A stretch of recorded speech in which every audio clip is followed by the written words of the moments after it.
Oi, pessoal, tudo bem? Meu nome é Renata Eri, eu sou neuropsicopedagoga e na live de hoje nós vamos falar sobre o método multissensorial para alfabetizar as crianças. Nós podemos começar falando que existem dois tipos de métodos para nós alfabetizarmos, tá? Tem o método analítico e tem o método sintético. O método sintético, ele começa da unidade menor para a maior. Então, o que isso quer dizer? Eu vou começar do som da sílaba até chegar no texto. Então, eu começo com o som, depois do som dessa letra, a gente vai para a junção, que é a sílaba. Da sílaba, eu vou para a palavra, e da palavra, eu vou para o texto. Então, por exemplo, você vai alfabetizar essa criança, você vai começar lá com as vogais, tá? Então, você vai trabalhar cada vogal. Depois que você trabalha a vogal, você vai trabalhar o som das consoantes. A partir do momento que você começa a trabalhar, você começa a juntar. A gente vai formando as sílabas e a partir dessas sílabas, as palavras. Das palavras para o texto. Então, esse daí é o método sintético, tá? Dentro do método sintético tem as suas especificações. Então, tem o método tradicional, multissensorial, fonoarticulatório, tá? E temos aí também os métodos analíticos. O método analítico, ele é ao contrário do que esse método sintético. Então, um dos exemplos, porque o método analítico, o que ele faz? Ele vai do todo para o som. Vamos supor, você vai apresentar esse método para a criança, você começa trabalhando já de cara com o texto, né? Nesse método, é muito comum trabalhar esse método global. Tem escola que até hoje usa esse método. O que acontece com ele? Então, vamos supor, eu já trabalhei em escola que utilizava assim, crianças de 5 anos, tá? Começava lá a música da borboletinha.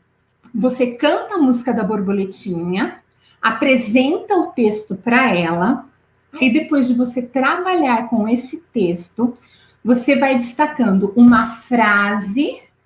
Nessa frase, você destaca a palavra, no caso, borboletinha. Dessa palavra, você vai destacar as sílabas. Só aí você vai destacar as letras. E, por fim, o som. Qual é o problema desse método, tá? Ele é um método que ele não enfatiza o ensino explícito. Então, é muito difícil da criança entender. Então, tem crianças que chegam lá no terceiro, quarto ano, às vezes quinto, que são crianças na faixa de 8, 9, 10 anos, sem estarem alfabetizadas, porque o método não o favorece, né? É clara a inferioridade desse método global. No caso de crianças que têm alguma dificuldade, algum risco para uma dificuldade de alfabetização, é pior ainda. Principalmente se ela tiver dificuldade de escrita, dificuldade sociocultural, crianças que não têm muito acesso a livros, é mais difícil ainda de desenvolver. Um dado estatístico importante. Se a gente for comparar os métodos, o global com o método multissensorial, numa sala de 30 crianças aí, 30% no final do primeiro ano vão estar alfabetizadas com o método global. Veja bem, 30% das crianças no final do primeiro ano. Com o método multissensorial, quem é que vai estar alfabetizado? 70% dessas crianças. Então, uma classe de 30, 70% alfabetizou ao final do primeiro ano. Aí você vai me perguntar, ok, Renata, 70% alfabetizou, e as outras 30%? Né, os outros 30% são crianças que têm alguma dificuldade de aprendizagem, né, que precisa de um ensino mais específico, mais individualizado. Por quê? Quando a gente começa a aprender a ler, a leitura ela tem duas rotas. É o que a gente chama de rota fonológica e a rota lexical. Para os pais entenderem o que é essa rota fonológica. A criança, quando ela está aprendendo e você usa esse método multissensorial, ela vai aprender através do som. Ela consegue alfabetizar através desse som. Ela escuta o som e consegue reproduzir. Ela junta pedacinhos e lê a palavra. Quando a palavra aparece bastante, é de grande incidência, essa criança acaba memorizando. Então, quando ela vê a palavra, ela já não usa mais a rota fonológica, ela usa a rota lexical. Ela bateu o olho na palavra, ela já sabe que palavra é. Por exemplo, abelha é uma palavra que a gente trabalha desde a educação infantil. É uma das primeiras palavras que essa criança vai começar a aprender e conseguir, só de bater o olho, ler a palavra abelha. Então, o que acontece? No método global, essa criança aprende a palavra em bloco, ela fechada. Eles já dão para essa criança memorizar abelha, sem entender que ela tem sílabas e sem entender que ela tem som. Dando um exemplo aí para vocês. Por exemplo, tem método que eles fixam palavras na sala de aula. Ele é baseado em você fixar palavras. Vocês deixam essa palavra fixada e a criança, pela exposição, acaba lendo. Aí o pai e a mãe ficam felizes. Nossa, olha, ele já sabe ler abelha, de tanto que ele vê todo dia aquela palavra escrita. Só que se você der uma outra palavra para essa criança escrever, que começa, por exemplo, com B, bebê, ele não vai saber. Ele sabe escrever abelha, mas ele não sabe escrever bebê. Já no método multissensorial, com embasamento no fônico, essa criança vai poder escrever bebê. Quer fazer um teste com o seu filho para saber se ele realmente sabe ler? Você vai fazer assim, ó.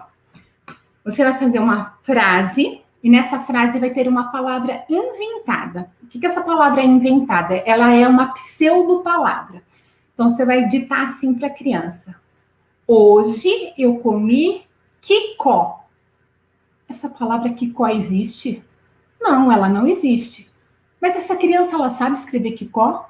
Se ela souber os fonemas, ela vai escrever quicó, do jeitinho dela, mas vai escrever. Se essa criança foi exposta ao método global, se trabalha com palavras fechadas, ela não vai conseguir escrever. Tá? Ela vai falar assim, nossa, eu nunca vi essa palavra. Isso existe? Não, não existe, mas é possível escrever. Esse é um teste bem básico que a gente consegue fazer com a criança, tá bom? Dentro do método sintético, o que a gente tem? A gente tem o método multissensorial e tem o método tradicional. Então, esses métodos, eles trabalham pela modalidade sensorial. O método tradicional, ele vai usar a linguagem escrita. Ela é ensinada principalmente pela visão e ela é ensinada também pela audição. E o método multissensorial? Ele usa também, né, a visão, a audição, mas ele acrescenta duas coisas aí. Ele acrescenta também a parte tátil e a parte sinestésica. Eu vou explicar para vocês o que é cada um, como isso ocorre, por que esse método tem sucesso.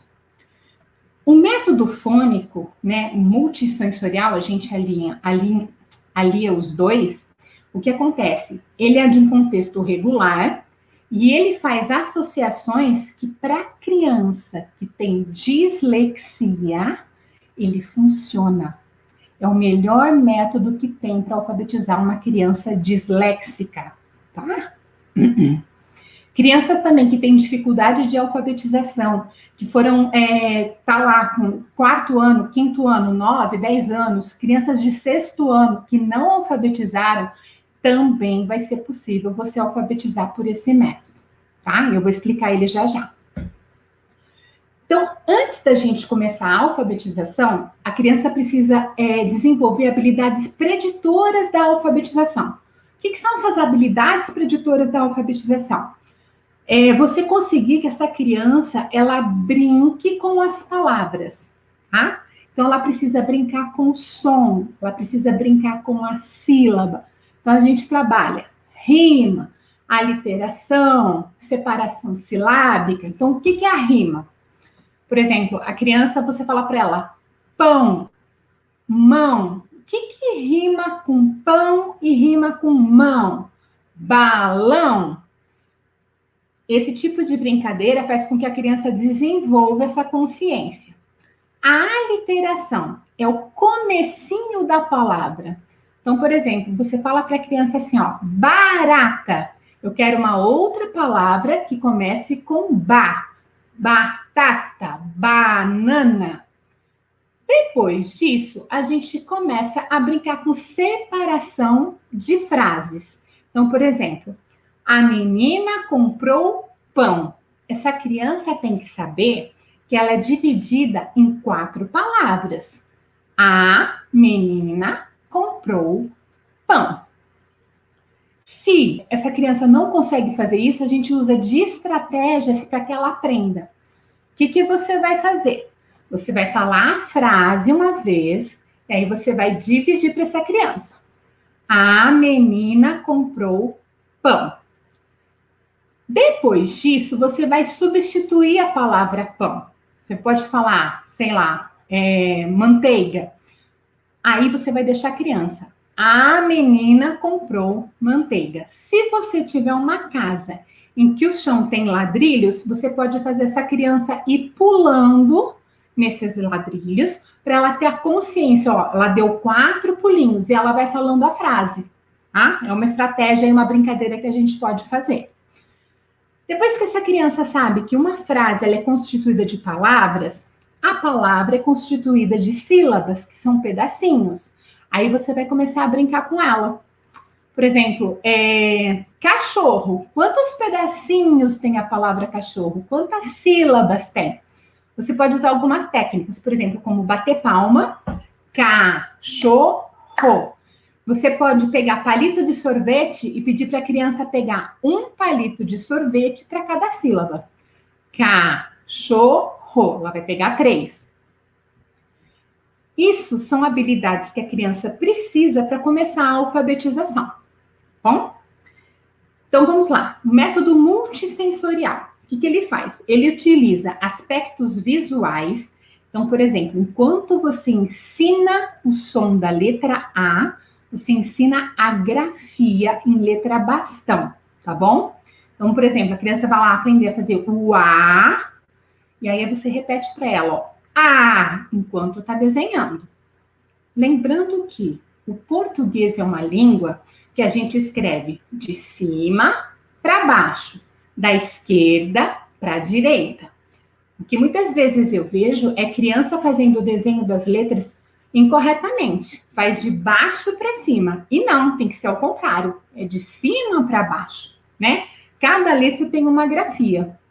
Ah, Renata, isso importa? Importa. Importa porque a velocidade de escrita dela, a partir do momento que ela faz corretamente, é maior. Principalmente quando a gente chega na cursiva, tá? Cursiva, um dia a gente fala mais sobre ela. Então, vamos lá. Aspecto visual é a criança saber desenhar essa letra. Aspectos auditivos, foi o que eu disse antes. Você fala a letra enquanto você está desenhando o formato dela. Aspectos táteis. A criança precisa brincar com as letras, brincar, tocar, ok? É muito importante que essa criança tenha acesso aí a um alfabeto móvel, que são as letrinhas, né? Tem de plástico, tem de EVA, você pode fazer em papel, em cartolina, a criança precisa tocar. E tem os aspectos sinestésicos, que é o movimento, essa criança sabe o movimento para poder trabalhar essa letra. Então, por exemplo, você pode pegar aí, muito simples, um quintal com terra e graveto, tá? O que você vai fazer? Pega o graveto, desenha a letra A para essa criança, ela vai pegar o graveto e vai imitar, ok? Depois disso, você pode pegar e pedir para ela desenhar, fazendo o recorte da letra em lixa. Então, ó, o tato, a forma, a grafia, o som, isso faz com que essa criança grave, né, todas as formas possíveis de multissensorial, ok? Fica mais difícil para essa criança esquecer. Ela vai conseguir gravar. Depois disso, o que eu tenho para falar para vocês? A precursora desse método, quem é que foi? Foi a Maria Montessori, né? 1920 ela já falava do método multissensorial. A criança tem que experimentar, ela tem que vivenciar para que ela possa aprender. O método multissensorial, em função de todas essas táticas que a gente tem, ele é o que faz com que a criança consiga aprender, tá? É o mais fácil. Por exemplo, o que acontece? Você dá aula para uma criança e ela esquece. Ela simplesmente fala assim, eu não lembro o que eu vi hoje na escola. Eu não vi. Não sei o que a professora falou. Quando ela vivencia, ela experimenta de várias maneiras, a chance dela gravar é muito maior. E o que você vai fazer? Você tem que ter constância. Você precisa aplicar isso o quanto mais você puder. Por exemplo, uma meia hora todo dia. Você não precisa pegar lápis e papel para explicar para essa criança, tá? Você pode, por exemplo, tá na hora do almoço, você vai comer, sei lá, uma fruta com essa criança, abacaxi, e você tá ensinando justamente a letra A com ela. Olha, filha, que a gente tá comendo abacaxi. Com que letrinha que começa mesmo abacaxi? Abacaxi, certo? Nossa, quantas vezes aparece a letra A em abacaxi? Vamos ver? Abacaxi. Você tá na hora do almoço, você está praticando com a criança, ela acha que você está brincando e, na verdade, ela está aprendendo. Tá? Isso é muito legal. Vou contar uma experiência para vocês. Eu dava aula na creche, uma creche pública, e eu tinha uma turminha lá que eles estavam com 3 anos e meio, mais ou menos. E eu estava justamente trabalhando o que eu disse antes, a consciência fonológica, trabalhando o som com eles. Então, nessa idade, a gente começa pelas vogais. O que eu fiz? Eu trabalhei a letrinha A, e falei assim, vamos fazer uma chuva de palavras, tudo que começa com a letra A. Então, primeiro você faz o som bem prolongado para ela entender o que é essa letra A. Abacaxi, amora, amor. Aí as próprias crianças começam a lembrar de outras palavras. Em seguida, eu peguei massinha e mostrei para elas como é que a gente faria a letra A. Antes eu tinha pregado um cartaz na sala com a letra A bem grande e havia outras figuras em volta que começavam com esse som. As crianças montavam, né, com a massinha, eu falava assim, vocês vão fazer 3 cobrinhas. Montava, ensinar a letrinha A. Ensinava a montar a letrinha A, desculpa. O que acontece? Essa criança começa a ter gosto. Eu fiz isso com a letra A, fiz com todas as vogais. Ok. Teve um dia que a gente estava para ir embora já, estava um tempo de chuva muito ruim, tem criança que tem medo. Eu distribuí massinha para deixar eles brincando, estava cantando música. De repente, 3 crianças que estavam sentadas numa mesa começaram a desenhar com as massinhas as vogais. E eles começaram assim, tia, olha, letra A, letra I. Agora eu vou fazer o O, tem que fazer uma cobrinha bem comprida. Ou seja, brincando, essas crianças começaram a entender o princípio da escrita, o princípio alfabético, tá? Então, assim, foi uma experiência lúdica e a gente trabalhou aí a parte multissensorial, né? A parte tátil, como fazia a letrinha, a parte da audição, a parte da visão, e na brincadeira eles assimilaram. Então, por exemplo, se crianças de 3 anos e meio conseguem assimilar, como é que uma criança de 6, 7 não assimila? A chance é muito grande, a não ser que realmente ele tenha alguma dificuldade. A criança, por exemplo, que vai para a escola e ela não tem uma assistência, só indo para a escola, não tem ninguém que pratique com ela em casa, que faça dessa forma de brincadeira, de ludicidade, vai ficar por conta da professora, tá? E se a gente não tem um método muito bom de alfabetização, a chance dela não alfabetizar no primeiro e para o segundo, com certeza é muito grande sem saber. Esse ano que a gente passou aí, ano da pandemia, o que aconteceu? Nesse ano da pandemia, as crianças ficaram em casa. Os pais tiveram que ser professores, sem orientação nenhuma. tá? Você tentou ensinar o seu filho com o que você aprendeu na escola há 20 anos atrás, pelo menos, né? 10, 15. Então, fica difícil, né? Você tentar alfabetizar uma criança assim. A maior demanda que eu estou tendo na clínica é a criança que não alfabetizou esse ano. Então, a gente pode fazer alguma coisa? Pode. Basta a gente querer, né? A gente tem que buscar conhecimento. E o que eu pretendo fazer com vocês? Ensinar a como alfabetizar o seu filho usando técnicas que funcionam realmente. Aí eu pergunto assim para vocês, né? A gente ouve uma máxima em Facebook, Instagram, que fala assim, ó, cada criança tem seu tempo. Sim, cada criança tem seu tempo, mas tem uma janela de tempo para que isso aconteça, tá? Então vamos supor, qual é a janela de tempo para uma criança estar lendo e escrevendo? Final do primeiro ano. Em julho, pelo menos a sílaba simples. Banana, macaco, bola.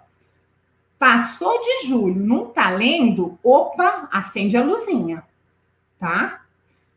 Criança que chega para mim aqui em novembro, fala assim, a professora não me avisou. Eu não sabia que meu filho não estava lendo. E acontece muito, tá? Inclusive com pais que têm instrução.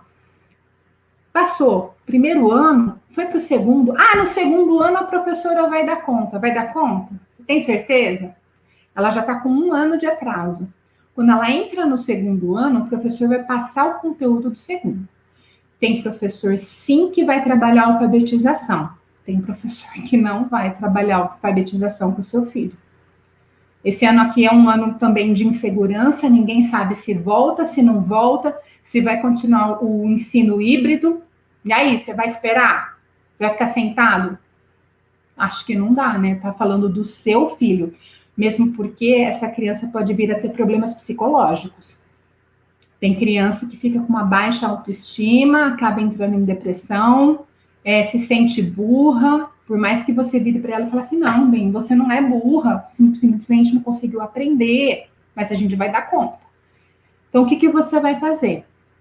Começa a me seguir aí nas redes, que eu vou dar várias dicas de como você pode ajudar o seu filho em casa. Vou dar um exemplo para vocês aí de uma menina que chegou para mim no terceiro ano. Então, ela era uma menina de 10 anos já.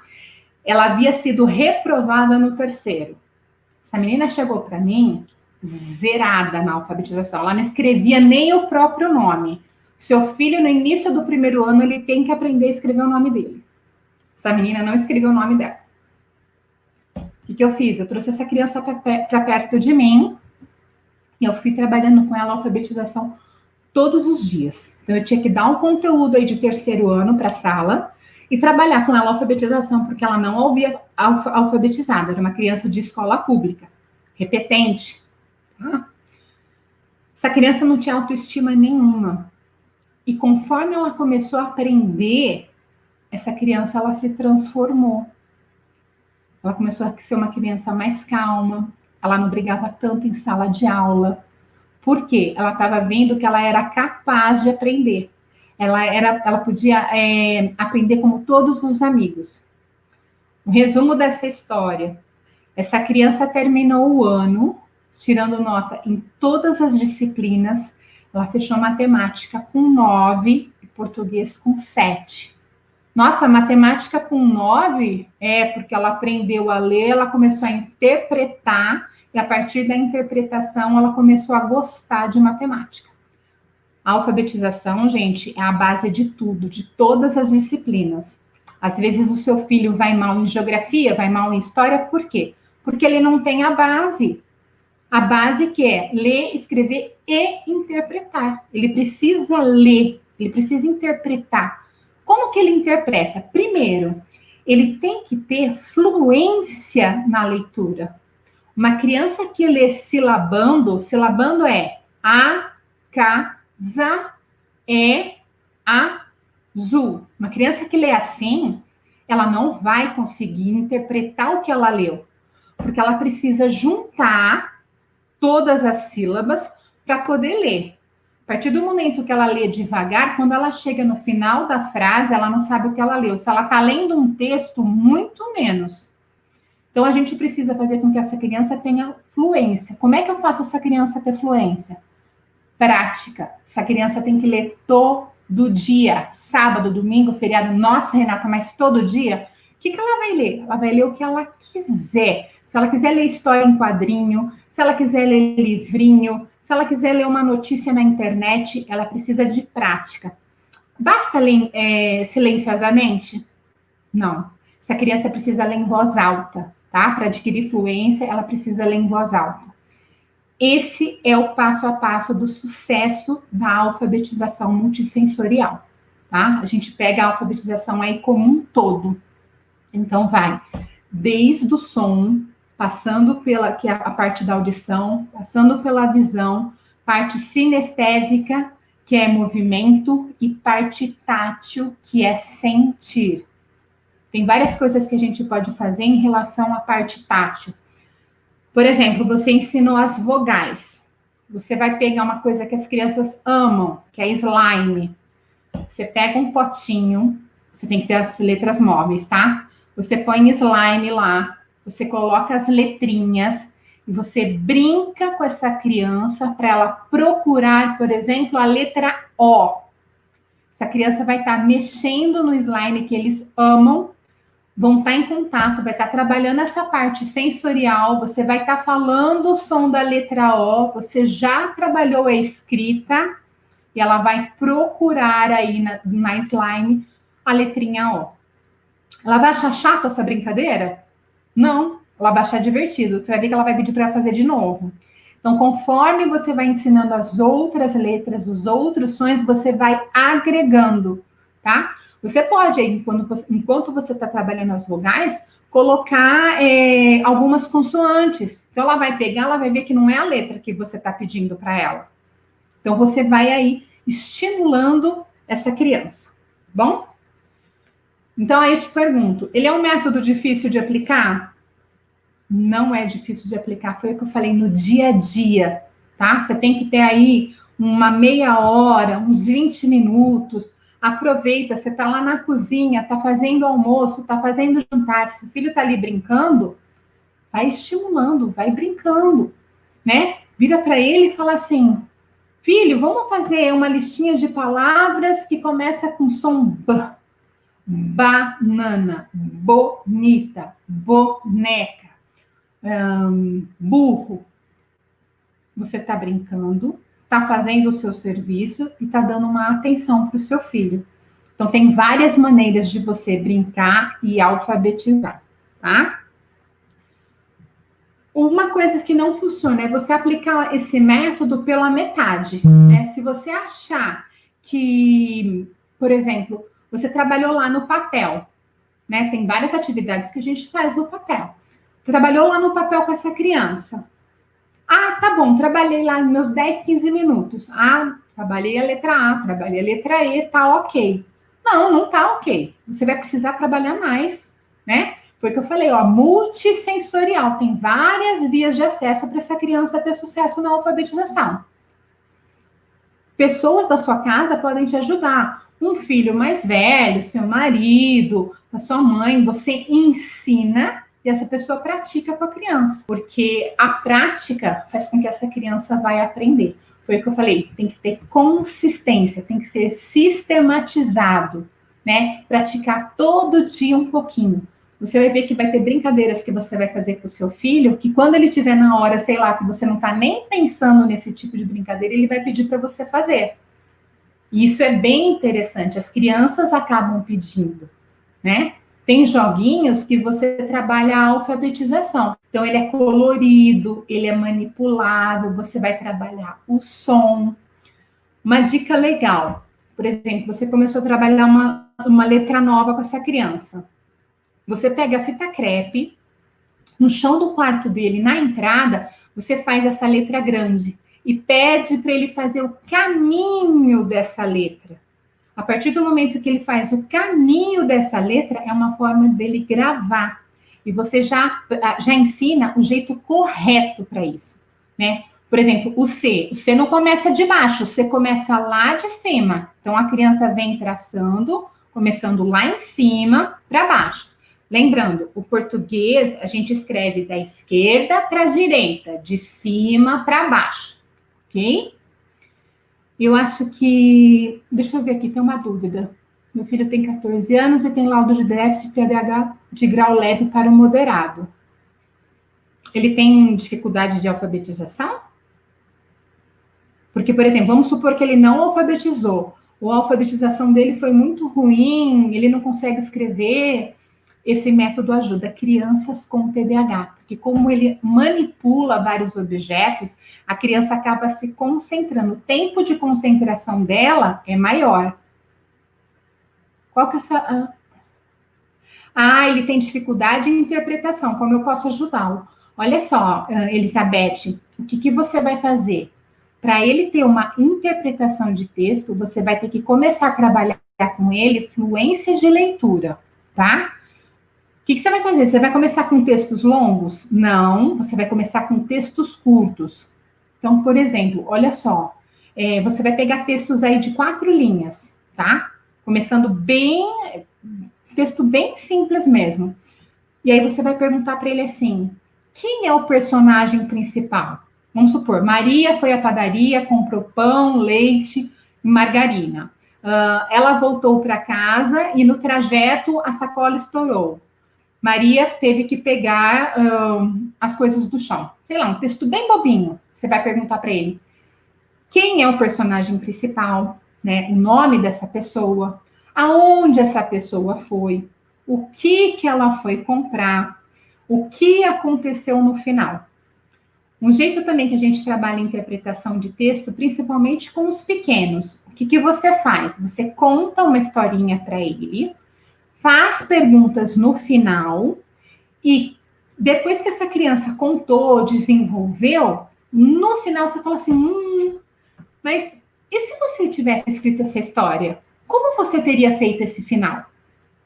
Tá? Então essa criança ela vai estar motivada a mudar o final da história. Esse tipo de exercício faz com que a criança aprenda a interpretar. Criança que tem dificuldade, a gente pode fazer também texto fatiado. Você pega depois que ela está alfabetizada, ou um texto que tem a palavra simples, curtinho, você corta esse texto e pede para a criança colocar em ordem, tá? O que viria primeiro aí, uma sequência lógica. Às vezes dá para você fazer isso também com imagens, né? Tem historinhas, por exemplo, gibi. Tem historinha de gibi que ela não tem balãozinho, não tem nada escrito. Você pode pegar, você recorta, pede para a criança pôr na sequência e ela inventar o que estaria acontecendo nessa historinha. Ela reproduzir. São tipos de atividades que ajudam na interpretação de texto. Tá bom? Nós nos encontramos amanhã para um outro tema. E a gente vai continuar falando de alfabetização, ok? Agradeço a todo mundo, um beijo, fiquem com Deus.